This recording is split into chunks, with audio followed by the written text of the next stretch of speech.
All right, Jules, when people think about the words diversity, equity, inclusion, and of course, now that those become ridiculously labeled as the dirty words, whatever, they tend to think about the workplace, college, university life, as in, they don't often necessarily think about healthcare, like receiving healthcare, like working in the healthcare field. History has shown us that, especially in the Black community, healthcare is kind of a sketchy thing. We saw in COVID, there were a lot of Black folk who were skeptical of the shot, the vaccination, reaching back to, when you ask them, the Tuskegee medical trials. And if you don't know what that is, that was when almost 400 Black men were brought in for a, quote, study on what was considered bad blood. And they were thinking that they were being treated. They were thinking that they were figuring out what's happening. They thought there was this control group and then the group that, so they're thinking they're all involved in a study and learning. Come to find out, no, they just wanted to see what it was doing to you. You weren't getting treated.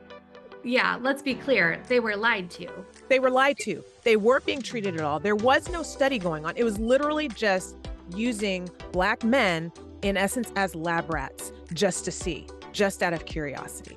And that's some BS. So when you have that in the back burner constantly, you become skeptical. I don't want to go see that doctor.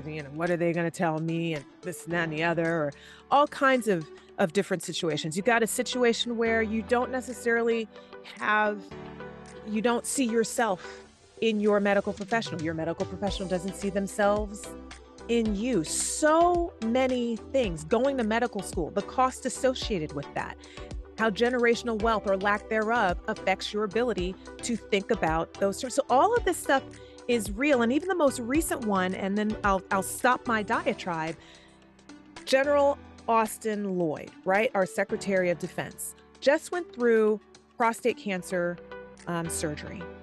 Didn't tell the White House, and I'm not trying to get political, but this whole situation. He comes out and explains that he realizes that he failed in that regard of not telling the White House what was going on. But what I listened to even more was, it wasn't just his duty to inform the White House and the American people.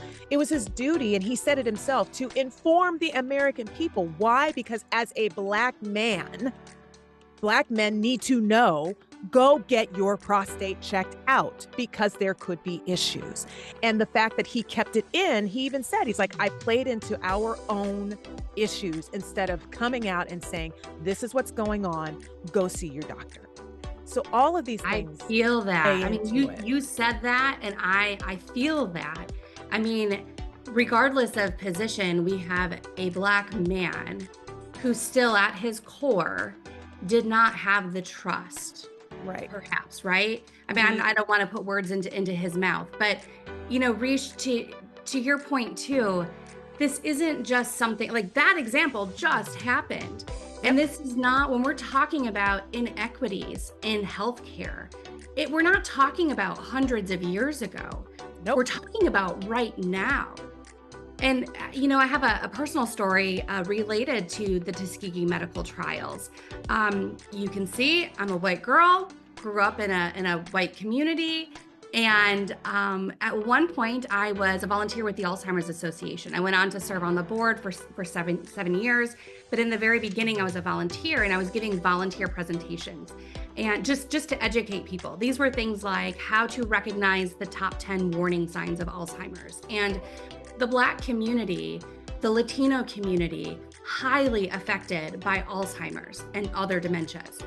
And so a lot of this work I was doing was going into community centers for free, into churches, to talk about the 10 signs. And so here I am, oftentimes in Black churches, walking in, as white girl Julie, to have these conversations.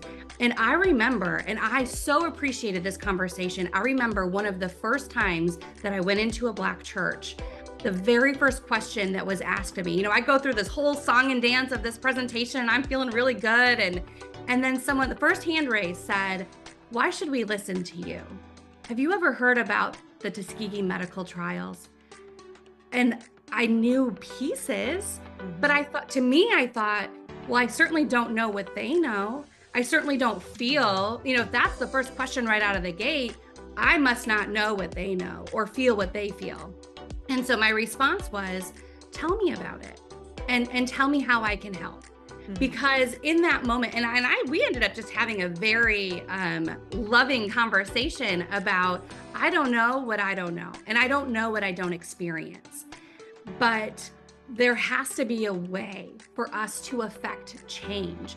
And I think part of that change comes from flipping the script, turning the story around, and making sure that as a community of healthcare providers, as a community of people like us, Reach with a podcast, that we are talking about what's going wrong in the system and, better yet, how to also fix it. But it starts with that at its core. What are these inequities? And then how do we start turning things around so that people are receiving the healthcare that they deserve? And I'm so excited to introduce our guest today because her work is doing just that. Amen. Amen. Think Tank of Three starts right now.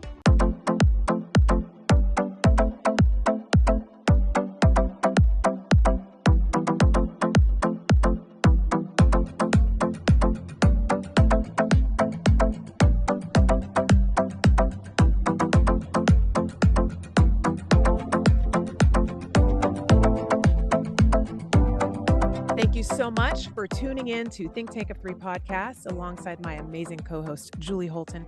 I am Reischea Candidate Capasuris. Our guest today, we are so excited to introduce you to our third on the podcast.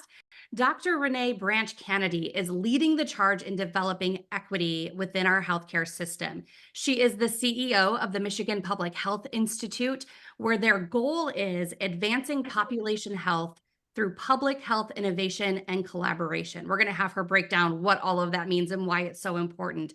Dr. Canady also just recently released a book that everyone should read. It is called Room at the Table.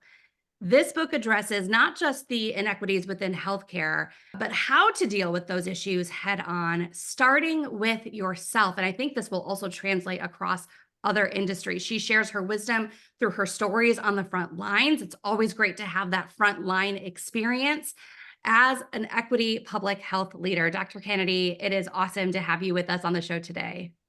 Thank you. Thank you both so very much. I love even the sound of a think tank of three. We should all be setting these up in our lives. Thank you. Well, thank you for being here. And, our intro reach went a little bit longer than we normally do because I think this is one of those times when everyone needs to get up on their soapbox to talk about this, shout it from the rooftops. And Dr. Canady, I want to just dive right into the deep end because I really think that for some in our audience, that it might actually be a surprise, unfortunately, a surprise to hear that there are inequities in our healthcare system. And I want to actually honor that because I think that there's no shame if you're hearing this for the first time. There is no shame if you don't know. If you heard Tuskegee medical trials and that didn't ring a bell, that's okay. But Google it, learn about it. So I think for half of our audience, I'm making up numbers, but for some in our audience, this is a surprise. They're unaware of this problem. For the other half of our audience, this is something that they are living every day. So can you first paint this picture and set the scene on this work you're doing? Because the CDC said that racism is a public threat to our healthcare. Talk about this. What have you seen in your experience?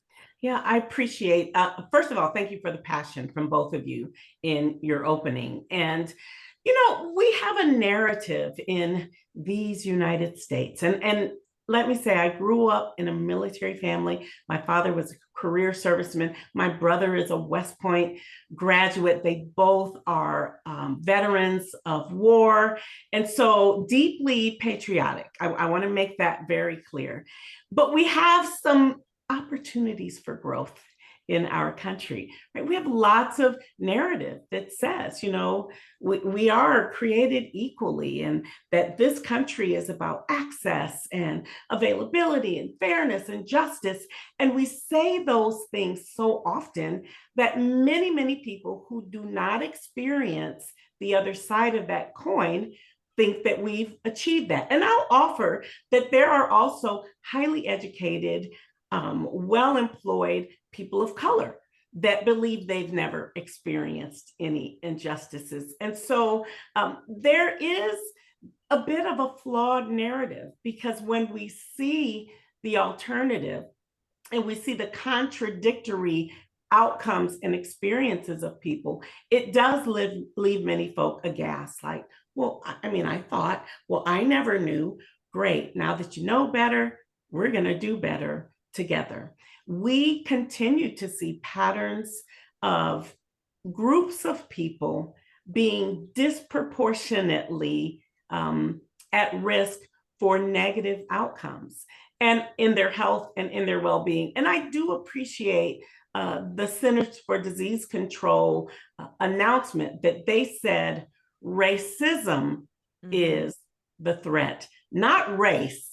Sometimes we'll say that the risk factor is race. No, the risk factor is racism. There's nothing genetically wrong with Reischea or myself because we check the black box.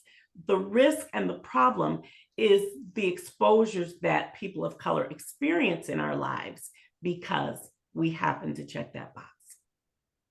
It's so interesting because, people really, they sometimes just, they don't, I don't even know how the words for it. It's like they just don't get it.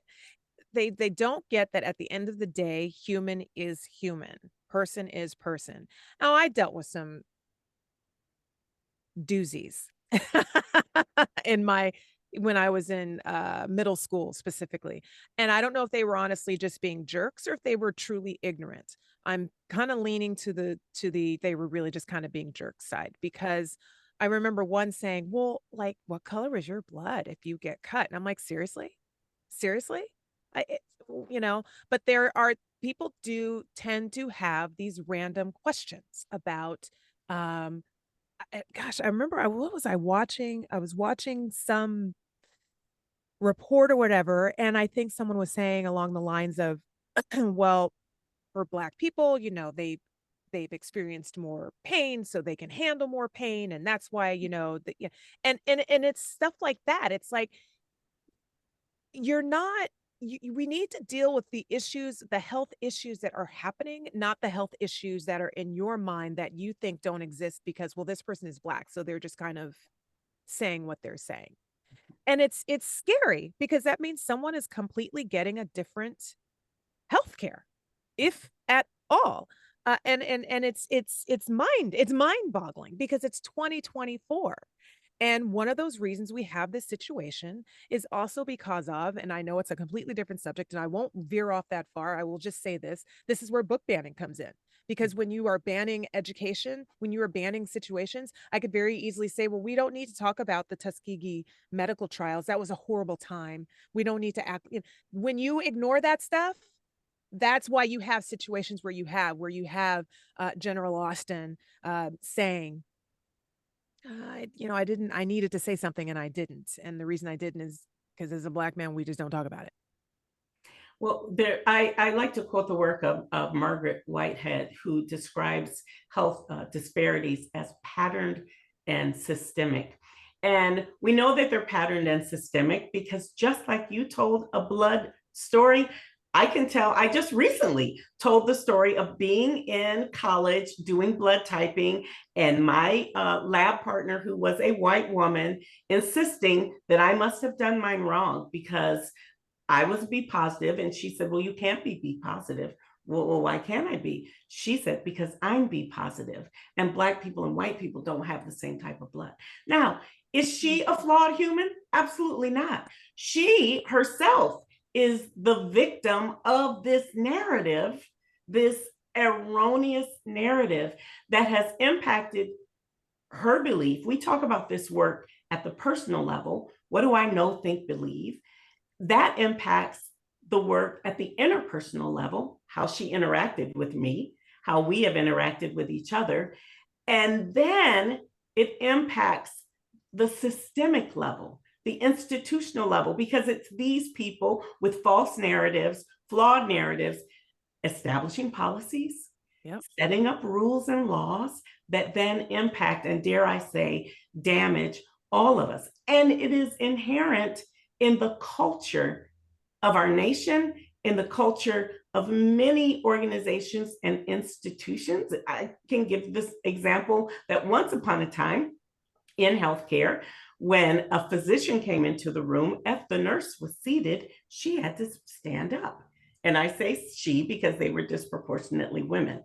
That is how all of these beliefs and values shape all of our lived experience. But we know that change happens. We know that nurses don't stand up when physicians walk in the room anymore because we had an epiphany.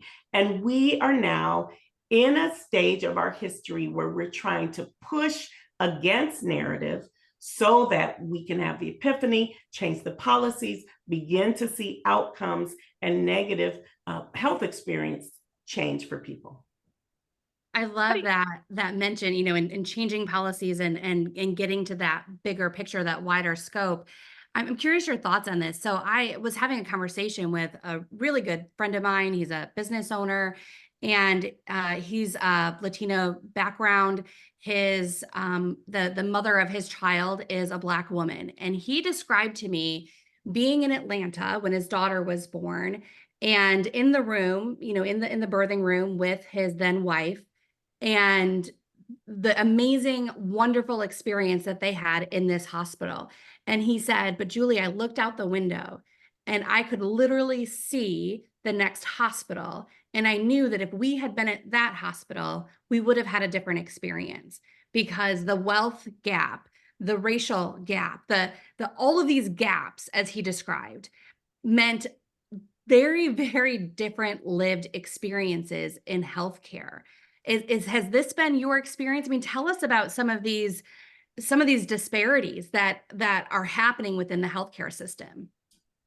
Yeah, although we like to describe ourselves as a colorblind society, which could be no farther from wrong and no farther from desirable.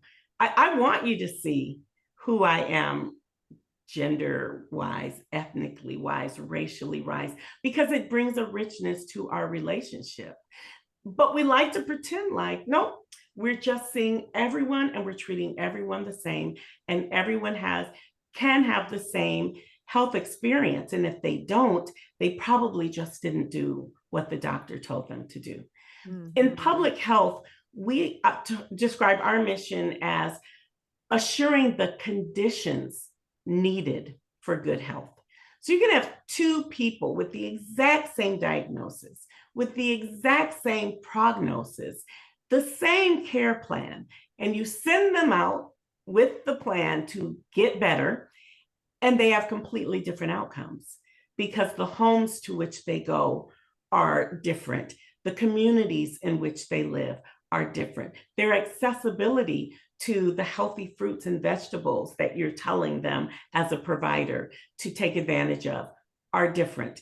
And so even walking in a neighborhood, gun violence is a focus of the Michigan Public Health Institute right now, because I could be saying, yeah, go out, take a walk around the block. Well, that's not safe for many people in their neighborhoods. And so this disparity of choice and context, as well as the way people are treated interpersonally within systems, we know is the source of disparities. Disparities are the result of inequities in systems. What can we do? I realize that's a very large question. So let's find a bite-sized piece that we can dig into. What is one step that people of color, that people in the medical field, what is one bite that we can take and say, here, let's start here? Well, I would offer that the first step is what the two of you are doing now. You are beginning a dialogue. I'm not saying a conversation like you'll hear people say, I'm so tired of talking about this. And I will say, super, let's stop talking about it and let's have a targeted dialogue that's going to construct some solutions. The solutions are going to come from us. They're going to come from our shared commitment that this is not acceptable. Margaret Whitehead further describes disparities as inequities as unfair and unjust. So they're systemic and they're patterned, but she also invited values to the table. And that's where we've got to be. We have this, again, myth of our personal self and our professional self, and we separate the two. No, you are who you are as you're doing the things that you're paid to do. And those passions that you have when you think about why are these babies dying at higher rates than others? Why is this mom? Can you believe that childbirth is a threat to the very life of a mother, particularly a mother who is under-resourced or a mother who is Black, and in Michigan, where I live, Native American, we see exorbitant rates, not because of her fault, but because of the system and the patterns. And so I talk a lot of actually in my book about this idea of productive outrage. And so when you say, what is one thing we can do? I want us to allow outrage to drive productive solutions. I'm not suggesting we get outraged and we go tear up things and, I mean, all due respect to our history of rioting in this country. But you can be angry and use that to drive and motivate solutions. And they're not solutions that Renee is going to come up on her own. It's not a solution that Reischea or that Julie are going to, it's in relationship. So how do we set a table where we can just belly up to it and say, all right, we can fix this. And we know we can fix it because we've seen solutions happen. With admission, right? It's let us admit that this exists and stop trying to, we're not trying to say, you did this to us. It's no, this happened. We need to address it. We need to admit that it happened. And then we need to say, how do we make sure it doesn't happen again? How do we then say we can't fix that thing in the past, but we can damn sure fix it and make sure it doesn't move forward ever again. So I guess when you belly up to the table, once again, we get back into facts versus fiction versus alternative facts. If we can all sit at the table and drop facts and agree, these are facts, this is real. Now that we can agree that this actually happened, this thing is real, what was innately wrong beyond racism? Was there ever an effort to try to do something, or was there a laziness here? Or where do we go from here? How do we say, okay, that was ugly. What's our step forward? I don't know. Exactly. Maybe it sounds too simple for me. Well, and I really love this idea of room at the table. I mean, that really, to me, just the headline alone puts the responsibility on everyone. There is room at the table and we need everyone. We need the right leaders at the table. And Dr. Canady, you talk a lot about health leadership. You introduce this concept that at the surface, I think we hear leadership all the time. And, I think most of us know the qualities that make a good leader. But when you're talking about health leadership in particular, what are some of these concepts through your work that you see are needed in this space? What does health leadership mean? I think leadership, I agree, Julie. Leadership is leadership. And leaders who happen to find their space and place in a sphere of influence that's going to shape health, particularly now, are needed more than ever. We're at this really interesting nexus where if we continue to do things the same, we'll continue to see negative outcomes. We've kind of gotten at a place where, well, good enough is good enough. I think socially, sometimes people feel like, well, we all go to the same restaurants now, and there's not whites and colored signs. So we've arrived. Well, we've made progress, but we've not arrived. And good enough is absolutely not good enough. So what is our responsibility, right? We are not maybe being hosed, with the fire hoses and attacked by police dogs, and the risk of lynching prayerfully is diminished. But we've not done the work. Our ancestors and I won't even say our ancestors, our grandparents, who we know, knew, and love, got us to a certain point, and then we sat down. And so for me, leadership is about recognizing that change is needed. Change can happen, and it'll only happen if you and I take the initiative. But it's scary. Like, nobody wants to be called a racist. Nobody wants to be called homophobic, and none of these derogatory terms. And so we have found ourselves just sitting quietly and doing nothing.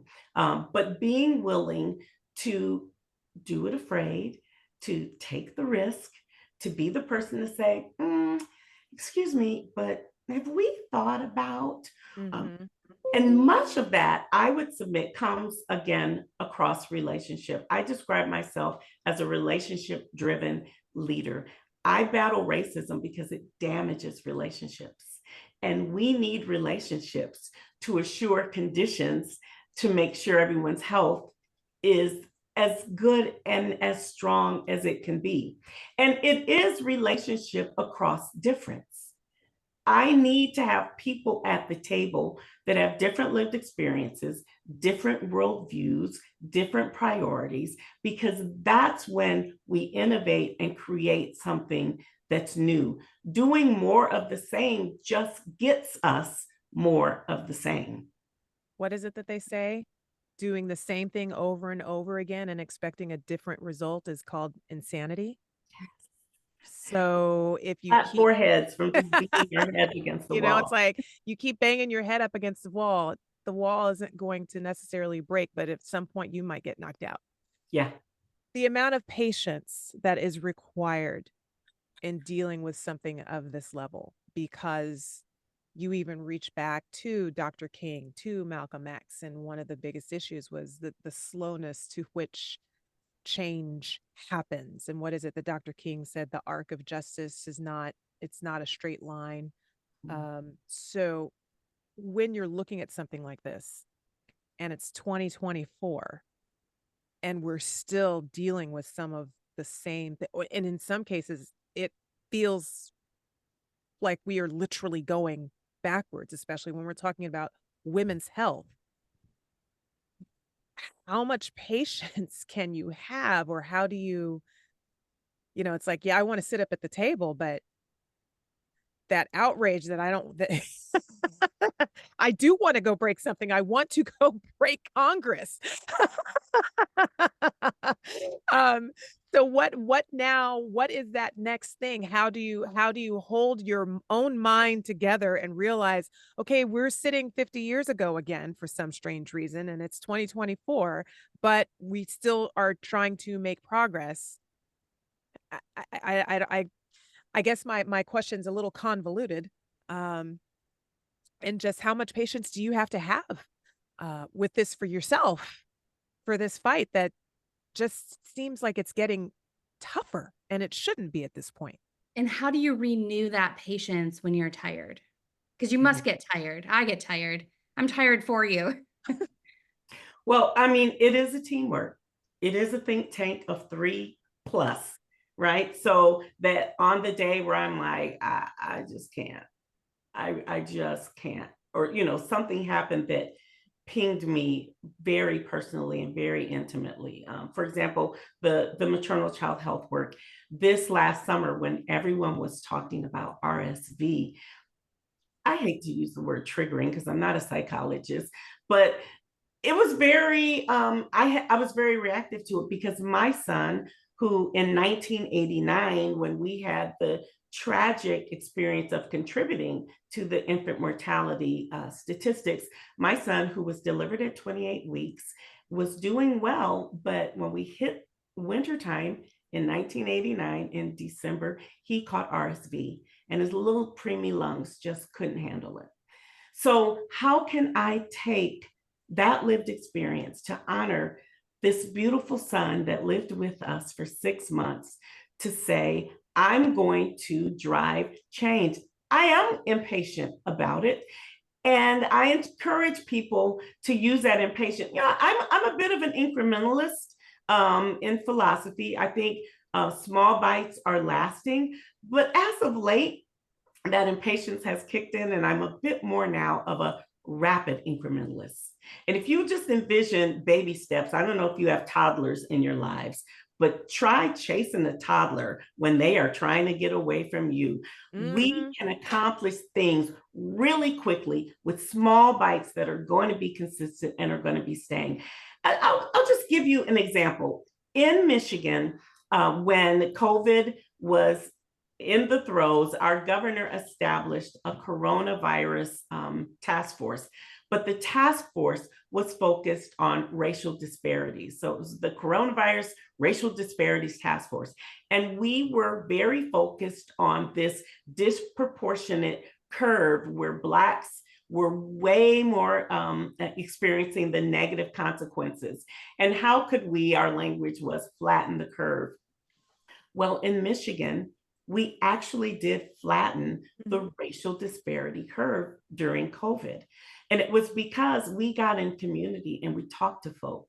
We oftentimes, with all our experience in education and degrees and positions, will say, oh, we know what's best. We think we should do this. But instead, we entered this space with a deep humility to say, how can we leverage, how would you like us, community, to leverage our resources and our knowledge? And they said, well, first of all, I don't have a car. Can you bring the clinic to us? And we stood up a mobile clinic that was driving around, talking to people, providing education, providing resources. People were telling us, we're hungry. We set up accessible spaces where people could access food and well-being. Because when you tell people to quarantine, quarantining looks very different if you're living in a wealthy suburb with 7 rooms and 5 bathrooms than when you're a multi-generational family living in a 2-bedroom house. We said these things and just assumed people could do it. So in our work against the coronavirus, we didn't just make assumptions. And so we know that change can happen because, as I said, the curve flattened. But what it took to get there, we have to continue. There's a level of vigilance. This is not in healthcare, it's not check the box work. If we don't continue to say, no, pain scales are not racially determined, so you shouldn't under-medicate a child with a compound fracture because they happen to be Black. They are hurting as much as the white child with a compound fracture. It's disengaging amongst all of the myths that we have floated out as facts. We know that it can happen. We know that we can do it. It's a matter of our holding ourselves accountable in spaces like this. So we talk at MPHI about facilitated dialogue as a methodology, because sometimes we get at the table and we're like, what are we going to talk about? And I don't know. And how do you do a dialogue? Well, there is a methodology. There are actions, there are steps to get to a place of solution. And so, yes, talking is doing, dialogue is action. Isn't that amazing what happens when you listen to someone? Yeah. And as you said, that dialogue that's targeted, we're not just out there talking. A lot of people are on social media just talking, but it's not targeted and it's not actionable. And you mentioned MPHI, so I want to make sure that we mention for our audience the Michigan Public Health Institute, Michigan-based, and the work that you're doing. How can people learn about MHPI and MPHI? Did I say that right? Michigan Public Health Institute. How can people learn about the work you're doing and even get involved if they're in Michigan? Yeah, certainly. We are Michigan based, but we're nationally engaged. We're one of almost 50 public health institutes across the country. And so public health institutes are sort of this intermediate partner between sort of academic public health, governmental public health, community-based public health, where we bring some backbone and some capacity to spaces where people, like in governmental public health, are just swamped. And they just need somebody on the bench to help them get this done. Or in communities that simply may not have the knowledge or the ability, we can bring that in. And so I'm really, really honored as someone who's been a career public health professional, having worked in academics, having worked in state and local county governments, having worked in community. Michigan Public Health Institute is a nice integration of all of those things for me. And so recognizing that this, the solution doesn't sit in any one sector. Right. And I would offer, I know there's a quote that says, when you're a hammer, everything looks like a nail. Well, when you're a public health professional, everything looks like public health. If it is education, education is deeply correlated to well-being and health. Violence, deeply, employment, deeply, all of the things that we talk about, it's not about, it is about our well-being. And what does it mean to live well? And certainly our physical, our emotional, our mental health is a deep part of that. And it requires all of those sectors to set that as a priority. It's a web. It's an intertwined web with so many pieces. And people they want to have a simple answer, and that doesn't exist because we're talking about human beings and we're talking about individuals that all feel, experience, whatever things differently. But if you want to have a simple answer, then your first simple answer is recognize that everybody is human. Let's start there and recognize that everybody's different and that's fine. That's going back to what you said before. The term of we want to be colorblind, when you had mentioned that before, I remember saying, no, I don't want to be colorblind. I love that I'm Black. I said, but I do want to be, I love what makes me different. I look at my beautiful Julie and her little face, and I want to reach through the screen every day and hug her. I love the differences between the two of us. It's what makes us us. She's her, I am me, and that's perfectly fine. She's white and I'm Black, and that's great. But let's acknowledge, let's start there, and then you can start weaving into everything else. But going back to what you, Dr. Canady, and even Julie, what you said at the church, when you engage and listen versus I'm going to tell you what you need to know and what you need to hear, as opposed to, you know what? You need to tell me what you're experiencing, what's going on, and what you need to make it better. And we start there. And I think that I'm ready for some big bites.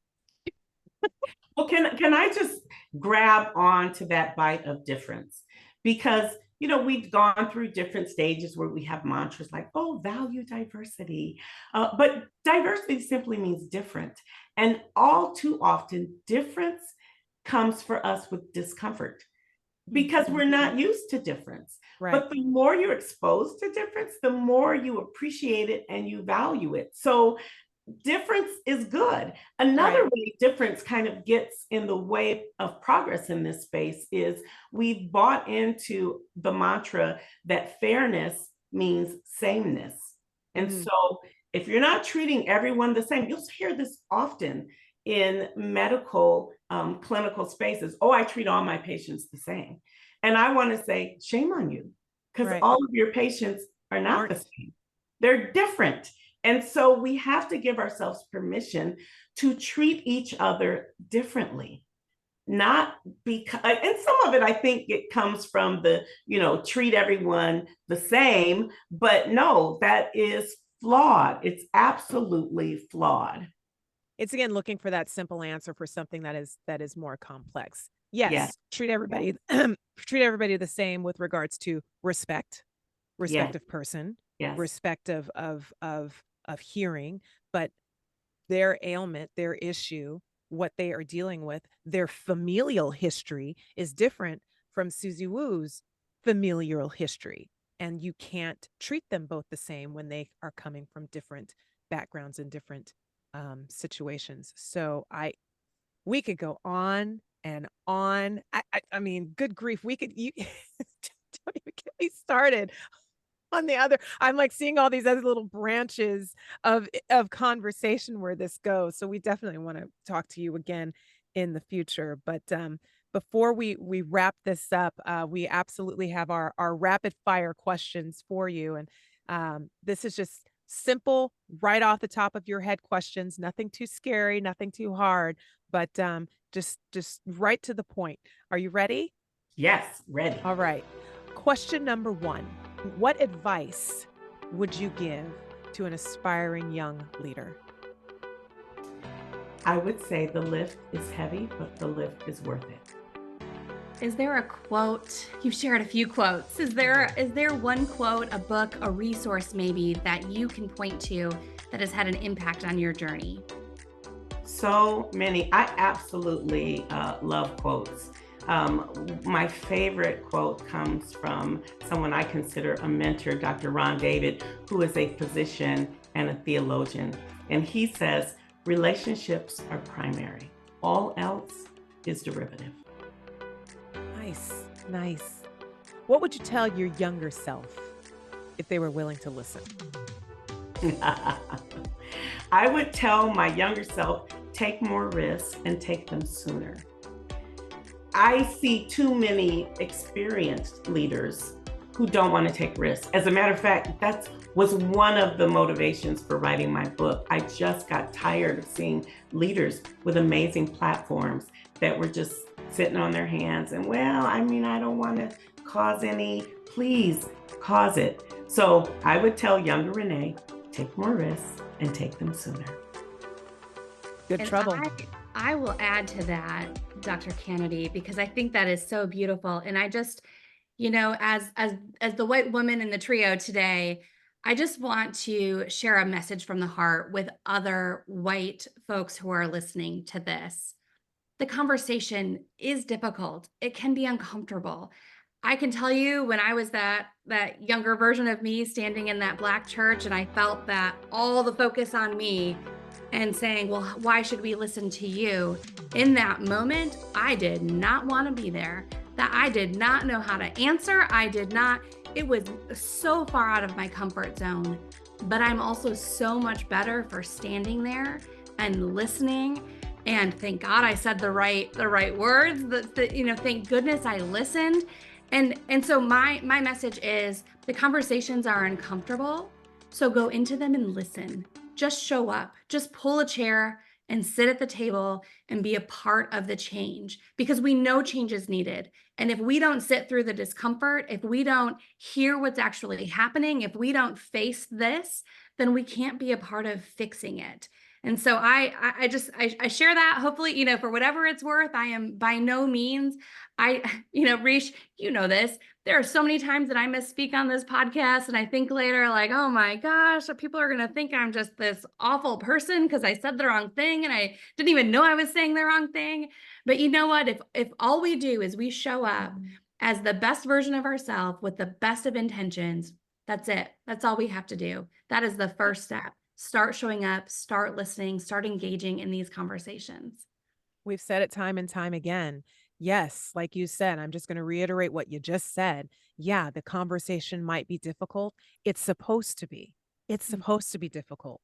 If it's an easy conversation, then you're probably not actually having the conversation.